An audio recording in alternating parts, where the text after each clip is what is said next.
What's going on, YouTube? Welcome to Bad Takes in Football. This is your host, Bad Takes. Really excited to hop into today's video, but before I do that, this is a new channel, which means you are new. Please subscribe, like, comment, tell me more about what you're looking for. Really excited to engage with you. I really hope you enjoy today's video.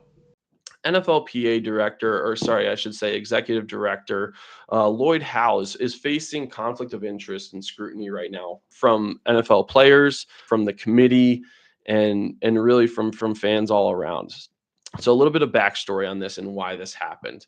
Deshaun Watson, right? He got that fully guaranteed contract several years ago. Clearly hasn't panned out for the Browns, and I'm sure a lot of NFL owners are using this as an example as to why fully guaranteed contracts shouldn't exist. But at the time, there were three other quarterbacks that were in line for a new contract immediately after Deshaun Watson that felt like there were some issues and some collusion that might have happened when their contract negotiations were going on.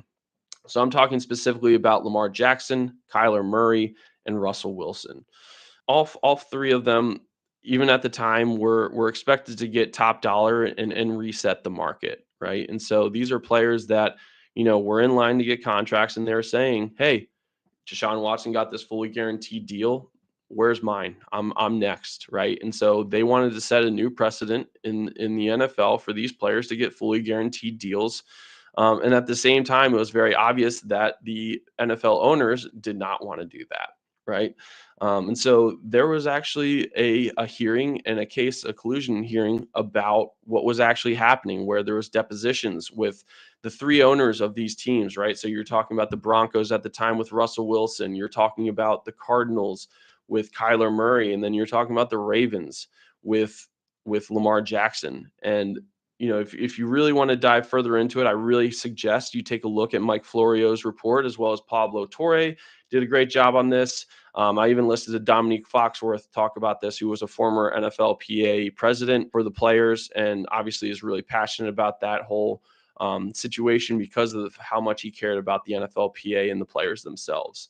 But there were text messages that had taken place between these teams, between these owners, saying, "Hey, it would be really helpful if you didn't sign this person to a fully guaranteed deal because we're next, and we don't want to do that with our quarterback," right? They found these text messages. This evidence was put into the hearing. They are part of the official transcripts. The weird thing that happened was the fact that that same executive director, Lloyd Howell, he, amongst others, decided that it was probably best to keep this hearing and the contents of this hearing secret, right? He did not want what was talked about to get out into the public. And you're kind of wondering, like, why would you want to do that? What is the value as the NFLPA executive director to not let everyone know about these collusion issues and these potential, wrongdoings of these players?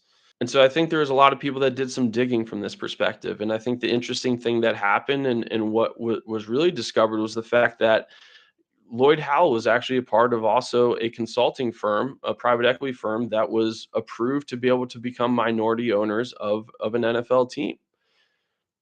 As you can imagine, that is 100%, in my opinion, a conflict of interest. You are there to support these players and make sure that they are provided the union rights capabilities that they're asking for, and they're also paying you top dollar to do it. You got paid $3.4 million to be the NFLPA executive director.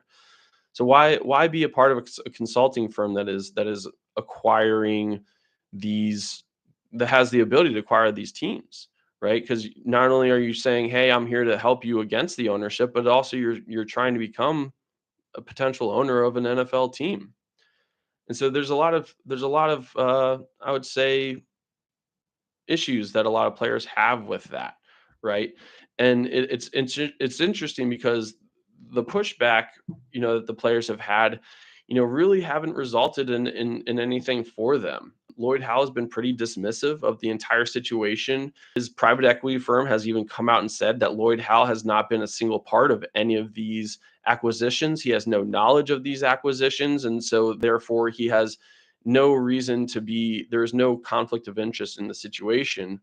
But at the same time, you have to ask yourself, what, like, why is he a part of this then, right? Is your salary from the NFLPA not enough where you need to be a part of this? Is, what is your actual involvement with this private equity firm and its relationship with the NFL? So I think that's really important, I think it's going to turn into a thing where there is going to be more digging into this, because the issue with Lloyd Howe was raised about 10 months ago. And what they found when they realized he was a part of the Carlyle group, this private equity firm, they're like, "Hey, why are you a part of this? But not only that, how come you haven't appealed the collusion case that we had?" Right? So that collusion hearing I'm talking about, the results of that, right? The hearing, final order was the fact that there was no collusion, not enough at least to cause or charge the NFL owners or punish them in any sort of way. And so everyone's sitting there saying, "Hey, it's been 6 months since that hearing. What, like, why haven't we appealed this?" And then people started to dig into it, and they started to see his connections to this private equity firm, and that caused a lot of people to be pretty mad in the NFL.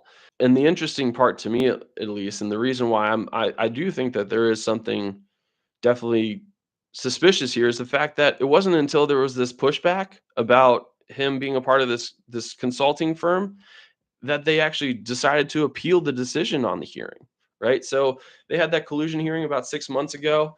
He was just going to let it go until there was pushback about his involvement with this private equity firm.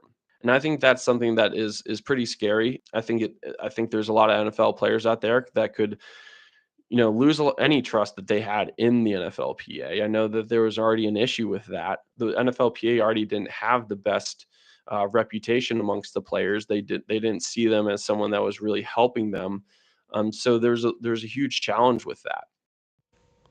That's it for today's video. I hope you enjoyed it. Please like, comment, tell me your takes. This is Bad Takes from Bad Takes in Football, signing out.